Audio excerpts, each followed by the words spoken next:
ओम श्री गणेशाय नमः।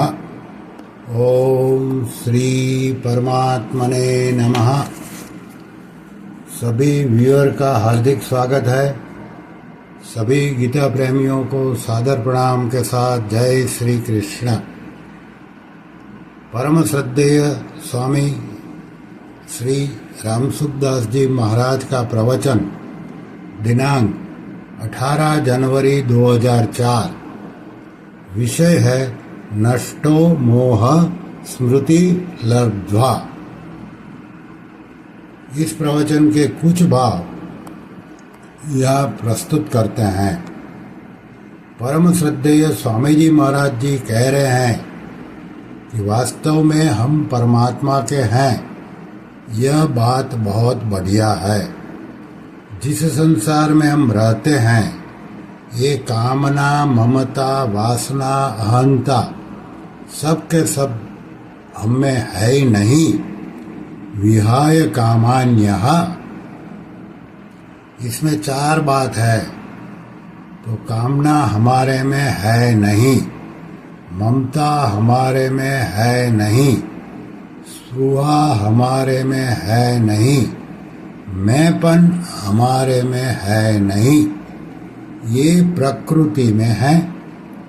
आप विचार करो, ममता आपकी लाई हुई है।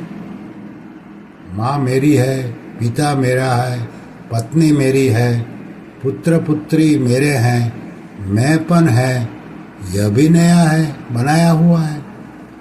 भगवान ने बताया है 8 प्रकार की मेरी अपरा प्रकृति है। पृथ्वी, जल, अग्नि, वायु वगैरह वगैरह। और एक परा प्रकृति है, यह जीव है। ममता, कामना, स्पृहा, अहंता ये प्रकृति में है। अपरा प्रकृति को भी भगवान ने मेरी प्रकृति कहा है। और परा है जीव भूता। इस प्रकार कामना, ममता, स्पृहा ये प्रकृति में है। अहंता, ममता, स्पृहा, कामना को छोड़ दे। ये केवल प्रकृति में है। एक मार्मिक बात है, बद्ध अवस्था में यह जीव मुक्त है। इसमें अहंता नहीं है, कामना नहीं है, स्पृहा नहीं है। यह जीव चेतन है। ये मन, बुद्धि, अहंकार अपरा प्रकृति है। अपरा प्रकृति को पकड़ लिया, यह बंधन है। एक पुस्तक लिखी है, उसमें एक नई बात लिखी है। इसमें अहंता, ममता, कामना सब प्रकृति में है, अपने में है ही नहीं। निर्मम निरंकार है। जितनी ममता, कामना आपको दिखती है, वह सब अपरा प्रकृति में है। अहंता को पकड़ लिया, यही गलती है। निर्मम निरहंकार होने पर ऐसा ब्राह्मी स्थिति मुक्त हो जाता है। ब्राह्मी स्थिति हो जाती है, मानो ब्रह्म है, परमात्मा है। 8 प्रकार की अपरा प्रकृति है। ये सब प्रकृति है, इनको मान लेना है। यही बद्ध अवस्था है। निर्ममो निरहंकारः एषा ब्राह्मी स्थिति। भगवान ने अर्जुन से पूछा कि तूने एकाग्र चित्त से गीता सुनी कि नहीं? सुनी तो मोह नष्ट हुआ कि नहीं? तो कहता है नष्टो मोह स्मृतिर्लब्धा। स्मृति मानो याद आ गई, भूल थी। फिर कहाँ आपकी कृपा से मोह नष्ट हुआ? फिर कहा आपकी कृपा से मोह नष्ट हुआ। गीता सुनने से नहीं, आपकी कृपा से नष्ट हुआ। संदेह नष्ट हो गया। अब क्या करेगा? तो बोला आप कहोगे वैसा करूँगा। मेरी अहंता नहीं है। करिष्ये वचनम तव। और आज्ञा का पालन किया भी।